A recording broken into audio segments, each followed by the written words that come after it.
Dahil miss ko na nga din pala ang kaldereta, kaya eto nagluto na nga din pala tayo ng low budget kaldereta. Hi guys, ngayong araw wala na kayong choice at kailangan nyo panoorin itong mini vlog natin. Dahil ngayong araw nga din pala, ang lulutuin natin ay chicken low budget kaldereta. Alam nyo ba kung bakit ko tinawag na low budget?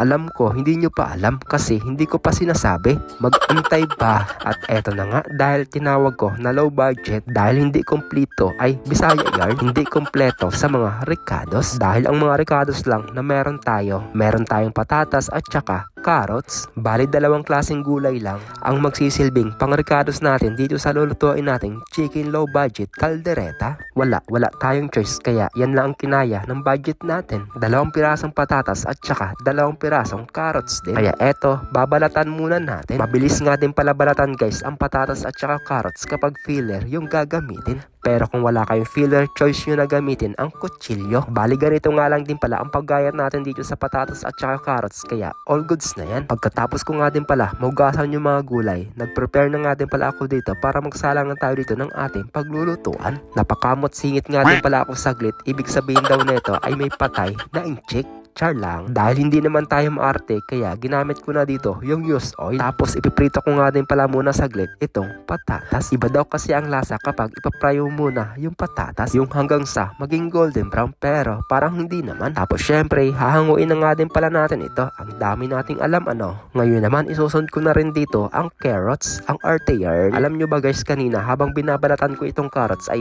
tinitikman. Grabe iba talaga ang lasa kapag fresh. Manamis-namis yung katas niya. Oy, baka ibang katas yarn. Tapos hahanguin na nga din pala natin ito. Bale yung mantika nga pala ay isinalin ko muna. Dahil ang gagamitin ko nga dito ay itong butter. Bale tira nga pala yan. Nanghihinayang lang ako baka ay masira. Sayang naman. Tapos magigisa na nga din pala tayo dito ng sibuyas. Kayo ba guys, ano bang inuuna nyo? Sibuyas or bawang? Ikaw nga hindi inuuna eh. Ugot yarn. At nung lumabas na nga din pala yung amoy ng sibuyas, isinunod na nga din pala natin dito yung wangba. Ginisa-gisa ko lang hanggang sa lumabas yung aromatics niya. Ngayon naman, sunod naman natin ilagay dito yung manok. Sasangkutsahin ko lang ito guys ng bahagya. Ewan ko kung paano kayo magluto ng chicken caldereta. Basta, luto ko ito kaya no choice kayo. Medyo golden brown na nga din pala yung chicken kaya pwede na natin ilagay dito yung patatas at saka yung carrots. Tapos nilagyan ko lang ito ng patis at saka black pepper powder. Ayan, damihan natin para mas mabango. Tapos maglalagay na nga din pala ako dito ng tomato paste.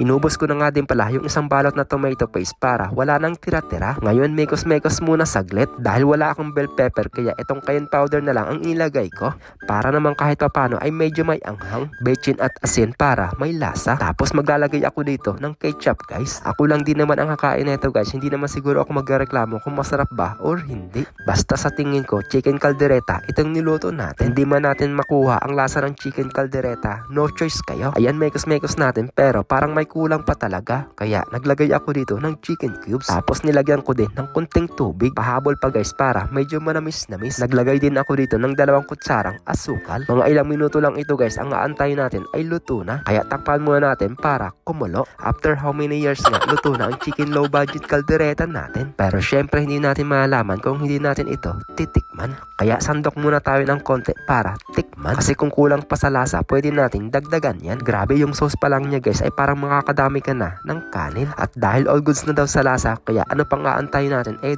Kumain na tayo. Inuna ko na nga din pala itong kaning lamig. Pero syempre ipinaibabaw ko yan para medyo mainit. Tapos kumuha na din tayo dito ng ulam. Tara po, kain tayo guys. Sabayan nyo ako dito. Pero syempre magpupray muna tayo. Thank you Lord sa blessings. Amen. Masarap magkamay kaya nagkamay na ako. Unang subo para sa inyo. First bite. Syempre may sausawan din tayong patis kaso nga lang wala tayong kalamansi at saka sili. Grabe guys, sobrang sarap din pala itong niluto natin. Sa sobrang sarap nga ay parang makakadalawang pinggan ako dito. Matakaw yarn. So paano ba yan guys? Hanggang dito na nga lang din pala ang mini vlog natin. Thank you for watching. God bless po sa inyong lahat. Bye bye!